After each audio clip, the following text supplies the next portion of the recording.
जी बिस्मिल्लाहिर्रहमानिर्रहीम। आज डिस्ट्रिक्ट व्याड़ी में पोलिंग का जो अमल है 8 बजे बिल्कुल स्टार्ट हो गया था। तो हमारे पोलिंग स्टेशन पे व्याड़ी ज़िले में टोटल 1390 पोलिंग स्टेशन कायम किए गए हैं, और जबकि टोटल जो हमारे वोटर्स हैं वो 19,29,412 वोटर्स अपना हक़ रायदही इस्तेमाल करेंगे।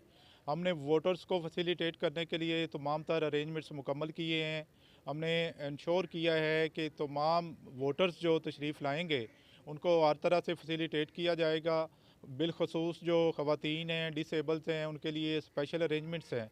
इसके साथ साथ अगर मैं बात करूं तो हमारे ट्रांसपेरेंसी को इंश्योर करने के लिए सिक्योरिटी भी प्रॉपरली डिप्लॉयड है। ख़वातीन पुलिस पर्सनल्स भी हैं और पाक आर्मी और रेंजर्स की ड्यूटीज़ भी लगाई गई हैं, ताकि किसी भी नागहानी सूरत हाल से निपटने के लिए हम बर वक्त रिस्पॉन्ड करें।